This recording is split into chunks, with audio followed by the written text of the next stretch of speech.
என்னங்கத்த எப்பவுமே chicken biryani செய்வங்கத்த mutton biryani செய்வங்கத்த இன்னைக்கு சிக்கனும் இல்ல மட்டனும் இல்ல என்ன பிரியாணிங்கத்த செய்ய போறீங்க?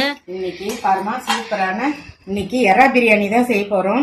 ஆனா நம்ம வீட்டுல வந்து மட்டன் பிரியாணி சிக்கன் பிரியாணி செஞ்சிருக்கோங்க. ஆனா எறா பிரியாணி செஞ்சதில்ல செஞ்சிருக்கோம். ஆனா நாங்க வீடியோவா எடுக்கலீங்க. ஆனா அன்னைக்கு நல்ல டேஸ்டா வந்திருந்தது. நான் அன்னைக்கே சொன்னேன் உங்ககிட்ட, நான் எறா பிரியாணி வீடியோ எடுத்து போடுறேங்க, நல்லா வந்திருக்குன்னு சொல்லிட்டு. அதனால இன்னைக்கு எறா பிரியாணி தாங்க இன்னைக்கு செய்ய போறோம். அதுக்கு என்னென்ன நாங்க எடுத்திருக்கோம்னு பாக்கலாம் வாங்க. பாருங்க, இது 1 கிலோ எறா வாங்கி கிளீன் பண்ணி இது மசாலா எல்லாம் போட்டாச்சுங்க. இதுல கொஞ்சம் வீட்டு மிளகாத்தூள் தாங்க நாங்க நிறைய யூஸ் பண்ணுவோம். இந்த கடை மிளகாத்தூள் எல்லாம் நாங்க யூஸ் பண்ண மாட்டோம். வீட்டு மிளகாத்தூள் 1 ஸ்பூனு, இஞ்சி பூண்டு பேஸ்ட் கொஞ்சம், லெமன், உப்பெல்லாம் போட்டு நல்லா கிளறி வச்சாச்சுங்க. ஒரு 2 ஹவர்ஸ் முன்னாடியே நாங்க ஃப்ரிட்ஜ்ல வச்சுட்டோம் ஃப்ரீசர்ல. ஏன்னா உப்பு காரம் புளிப்பு எல்லாம் இந்த எறாக்கு நல்லா இறங்கி நல்லா டேஸ்ட் கொடுக்குங்க நம்ம பிரியாணி செய்யும் போது. இது என்னுடைய ஸ்டைலு, உமா சேனல் ஸ்டைல். இது நாங்க செய்யறது. நீங்க அப்படியே கூட நீங்க போட்டு செய்யலாங்க. எறாவை கிளீன் பண்ணிட்டு அப்படியே கூட செய்யலாம். இப்படி செஞ்சீங்கன்னா கொஞ்சம் டிஃப்ரெண்ட் டேஸ்ட்ல இருக்கும். வாங்க இன்கிரீடியன்ஸ் பார்க்கலாம் வாங்க. பாருங்க, ஒரு 5 தக்காளி எடுத்து 5 வெங்காயம் எடுத்திருக்கோங்க. ஏன்னா நாங்க 1 கிலோ எறா 1 கிலோ அரிசி போட போறோம். அதனால 5 வெங்காயம் எடுத்திருக்கோம், 4 தக்காளி எடுத்திருக்கோம், ஒரு 10 பீஸ் பச்சை மிளகாய் எடுத்திருக்கோங்க.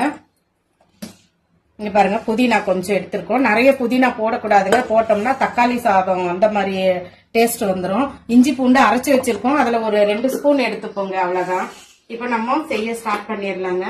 கொஞ்சம் ஆயில் விட்டாச்சு, ஒரு 100 கிராம் ஆயில் விட்டுக்குங்க. கொஞ்சம் நெய் போட்டுக்குங்க. நெய் போட்டீங்கன்னா பிரியாணி, எந்த பிரியாணியா இருந்தாலும் நெய் போட்டு செஞ்சீங்கன்னா கொஞ்சம் டேஸ்ட் நல்லா கூடுதலா இருக்குங்க. ஆயில் காஞ்சிருச்சு. பாருங்க, பிரிஞ்சி இலை, பட்டை, லவங்கம், ஏலக்காய் இதெல்லாம் போட்டு நம்ம பொறுக்கி விட்டுடலாம். பாருங்க, நல்லா அதெல்லாம் பொரிஞ்சிருச்சு. இப்ப நம்ம வெங்காயம், பிரியாணிக்கு எங்க மருமக சூப்பரா வெங்காயம் கட் பண்ணி வச்சுருக்காங்க. பாருங்க, அந்த பிரியாணிக்கு வெங்காயம் கட் பண்ணி இருக்கிறத பார்த்தாலே நம்மளுக்கு சீக்கிரம் அந்த பிரியாணி செய்யணும்னு ஆசைப்படுங்க. அந்த அளவுக்கு சூப்பரா கட் பண்ணி வச்சுருக்காங்க. பிரியாணி செய்யற செஃப் நீங்க, செஃப் தான் மாட்டு வெங்காயம் மாட்டுங்க. அப்படி இல்லம்மா, இந்த வெங்காயம் நீ கட் பண்ணி வச்சாலே எனக்கு அவ்வளோ ஒரு ஜாலியாக இருக்கும். சரி, முதல்ல பிரியாணி செஞ்சிடணும். ஏன்னா அந்த அளவுக்கு சூப்பரா நைஸா கட் பண்ணி வைக்கிறோங்க. அது வதங்கட்டுங்க. கொஞ்சம் வதங்கிறதுக்கு உப்பும் போட்டுக்கலாம், கல்லுப்பு. இப்போ கல்லுப்பு போட்டு வதக்குறேங்க. நம்ம பிரியாணிக்கு ரெடி பண்ணும்போது தண்ணி எல்லாம் ஊற்றும் போது கொஞ்சம் அதை ஞாபகப்படுத்தி அதை உப்பு கொஞ்சம் கம்மி பண்ணிக்கோங்க. பாருங்க, சூப்பராக கண்ணாடி பருத்துக்கு நல்லா வதங்கிடுச்சு வெங்காயம். இப்போ இந்த ஸ்டேஜில் நம்ம பச்சை மிளகாய் போட்டுடலாங்க. பச்சை மிளகாய் போட்டு நல்லா கிளறி விட்டுக்கலாங்க. இந்த பிரியாணி டேஸ்ட் கொடுக்கறதுக்கு ஒரு சீக்ரெட் தாங்க இருக்கு. அதை நீங்க வீடியோ ஸ்கிப் பண்ணாம பாத்தீங்கன்னாக்கா அந்த சீக்ரெட் என்னன்னு லாஸ்ட்ல நான் உங்களுக்கு சொல்றேங்க. லாஸ்ட்ல தான் நீங்க அந்த சீக்ரெட்டை செய்யணும். நல்லா சூப்பரா டேஸ்டா வருங்க பிரியாணி. பச்சை மிளகாய் கொஞ்சம் வதங்கினா கூட போதுங்க. இப்போ நம்ம தக்காளி போட்டுருங்க. இதெல்லாம் வதங்குற நேரம் தாங்க. கொஞ்சம் நல்லா வதங்கிடுச்சு. இப்போ இந்த கொஞ்சம் பாதி வதங்கினதுல இந்த புதினாவை போட்டுக்கோங்க. வெங்காயம், தக்காளி, புதினா, பச்சை மிளகாய் சூப்பராக வதங்கி வந்துருச்சு. இப்போ இந்த ஸ்டேஜில் நம்ம இஞ்சி பூண்டு பேஸ்ட் போட்டுக்கலாங்க. பாருங்க, இஞ்சி பூண்டு பேஸ்ட்டு 2 ஸ்பூன் போட்டுக்கோங்க. 1.5 ஸ்பூன் போட்டுக்கோங்க. ஏன்னா ஆல்ரெடி நம்ம அதில் போட்டிருக்கோம், அதனால 1.5 ஸ்பூன் போட்டுக்கோங்க. இறால நம்ம போட்டு மிக்ஸ் பண்ணி வச்சுருக்கோம் இல்லைங்களா, அதனால 1.5 ஸ்பூன் போட்டுக்கலாம். ஏன் நம்ம இஞ்சி வந்து லாஸ்ட்டாக இஞ்சி பூண்டு பேஸ்ட்டு போடுறோன்னா அடி பிடிச்சிருங்க. இஞ்சி பூண்டு பேஸ்ட்டு ஃபஸ்ட்டே போட்டோம்னா, அதனால் கொஞ்சம் நம்ம லாஸ்ட்டில் தான் நான் போடுறது. இது ஏன் ஸ்டைலுங்க, நான் செய்கிறது. இதே ஸ்டைலில் நீங்கள் இதே மெத்தட்லேயும் செய்யுங்க, சூப்பராக வருங்க பிரியாணி. இப்போ கொஞ்சம் வதக்கிடுங்க, மூடிடலாம். பாருங்கள், இஞ்சி பூண்டு போட்டோம் இல்லைங்களா, அதையும் நல்லா வதங்கி வந்துருச்சு. நல்லா கிளறி விட்டுருவோம். இப்போ நம்ம இந்த இறால மசாலா போட்டு வச்சிருக்கோம் இல்லைங்களா, இதை நம்ம போட்டுக்கலாம்.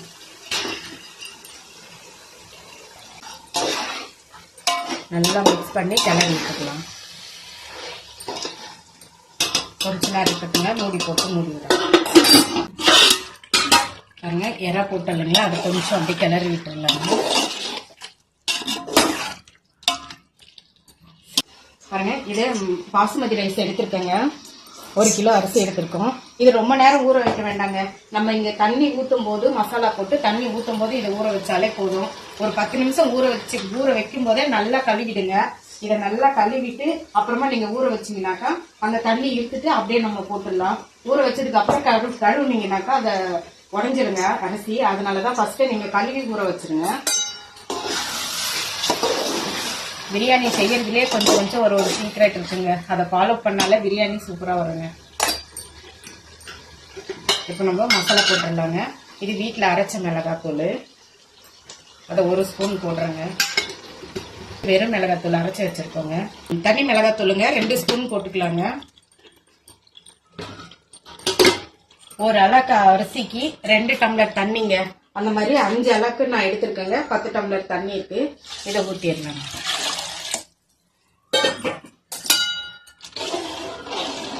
நல்லா கிளறி விட்டுட்டு இது நல்லா கொதிச்ச அப்புறம் உப்பு காரம் இதெல்லாம் செக் பண்ணிக்கலாங்க. இப்போ தட்டு போட்டு மூடிட்டு இப்போ இந்த அரிசி கழுவிட்டு அப்படியே கொஞ்ச நேரம் ஊற வச்சிடலாங்க. ரொம்ப நேரம்லாம் ஒரு 10 நிமிஷத்துக்கு மேல எல்லாம் ஊற வச்சிடாதீங்க. பாருங்க சூப்பரா வாசனை கமகமன்னு வருதுங்க. இந்த ஃப்ளவர் ஃபுல்லா நல்லா கொதிக்கும் போது இப்போ நல்லா உப்பு காரமெல்லாம் செக் பண்ணிக்கோங்க. செக் பண்ணிட்டு இதை ரெடி பண்ணிடலாங்க. பாருங்க இப்போ ஒரு டிப்ஸ் தாங்க. அது என்னன்னாக்கா நீங்க ஒரு 1/4 மணி நேரத்துக்கு நம்ம அரிசி ஊற வைக்கலான்னு மறந்து போயிட்டு 1/4 மணி நேரத்துக்கு நீங்க ஊற வச்சுட்டீங்கன்னா டக்குன்னு என்ன பண்ணுங்க, இது இந்த டிப்ஸை ஃபாலோ பண்ணுங்க. டக்குன்னு நீங்க அந்த தண்ணி வடிச்சிட்டு இந்த மாதிரி ட்ரையா வச்சிருங்க. ட்ரையா வச்சுட்டீங்கன்னாக்கா நல்லா அரிசி ஊறாது. நீங்க சாதமும் உங்களுக்கு குலையாதுங்க. எப்பவுமே ஒரு 10 நிமிஷம் ஊற வச்சுட்டு நான் அதை தண்ணி இருத்துட்டு இது போல ட்ரையா வச்சுக்கோங்க. நீங்க அப்படி ஊற வச்சுட்டீங்கன்னா 1/4 மணி நேரத்துக்கு, அதுக்காக இந்த டிப்ஸை சொல்றேங்க. எப்பவுமே இந்த மாதிரி ட்ரையா இருந்தாதான் நம்ம அதை பிரியாணிக்கு செய்யறதுக்கு சூப்பரா இருக்குங்க. அரிசி போட்டாச்சுங்க. இதை நல்லா கொஞ்சம் ரொம்ப நேரம் கரண்டி போட்டு கிளறாதீங்க. கொஞ்சம் அப்படியே 4 பக்கமும் கிளறி விட்டு கொஞ்சம் மூடி விட்டுருலாங்க. கொஞ்சம் கொதிக்கிட்டோம். நல்லா கொதிக்குது. இந்த ஸ்டேஜில் 1 கிலோவுக்கு தயிர் ஒரு 2 ஸ்பூன் அப்படி போட்டுக்கோங்க.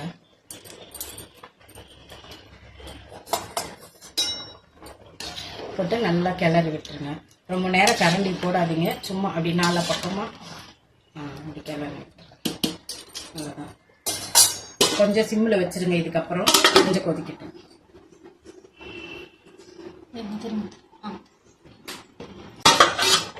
பாருங்க இப்போ கலர் போட்டுடலாம். இப்போ ஃபர்ஸ்ட் தயிர் போட்டுடலைங்களா, கொஞ்சம் கலர். இது ரெட் கலர் கொடுத்தீங்கன்னாக்கா இன்னும் சூப்பராக இருக்குங்க பிரியாணிக்கெல்லாம். அது நிறைய கலர் கொடுக்கக்கூடாது, கொஞ்சம் கம்மியாக இருக்கணும். ஃபைனல் எண்டுக்கு வந்தாச்சுங்க. பாருங்க எவ்வளோ சூப்பராக இருக்கு பாருங்க. இப்போ இந்த லெமன் போட்டுடலாங்க. கட் பண்ணி இதில் இருக்கிற அந்த கொட்டையெல்லாம் எடுத்தாச்சுங்க. இப்போ நம்ம இதை புழிஞ்சு விட்டுடலாம். இது புழியும் போது இந்த கொட்டை உள்ள இருந்தாலும் அது விழுந்துட்டாக்கா டக்குன்னு எடுத்துருங்க. அப்படி இல்லைனாக்கா நீங்க அப்படியே கிண்ணத்துல, நான் அந்த மாதிரி எல்லாத்தையும் கிளீன் பண்ணி எடுத்துட்டேன். அது விழுந்தா உங்களுக்கு எடுக்க கஷ்டமா இருந்தா நீங்க ஒரு கிண்ணத்துல பவுல்ல புழிஞ்சு விட்டு டக்குன்னு ஊற்றிடலாம். நல்லா சுத்தி புழிஞ்சு விட்டாச்சுங்க. இப்போ நம்ம 4 பக்கமும் கிளறி விட்டுறோம்.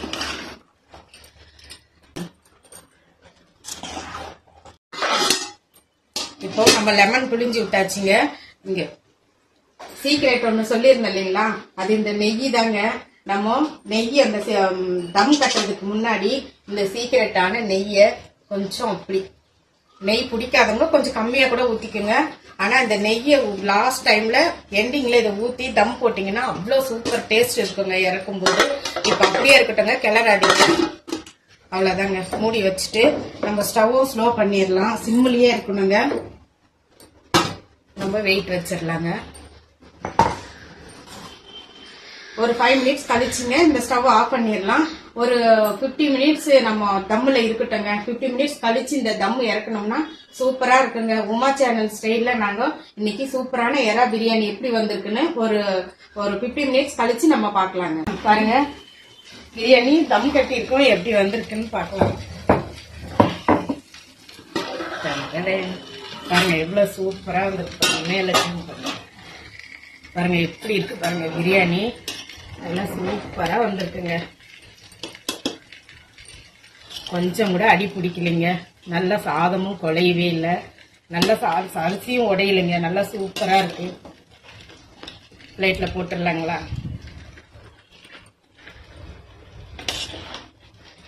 இதே மெத்தட்ல செய்யுங்க. எறா பிரியாணி சூப்பரா வந்துருக்கு. பாருங்க எப்படி வந்துருக்கு பாத்தீங்களா பிரியாணி. இதுக்கு சைட் டிஷ்ஷா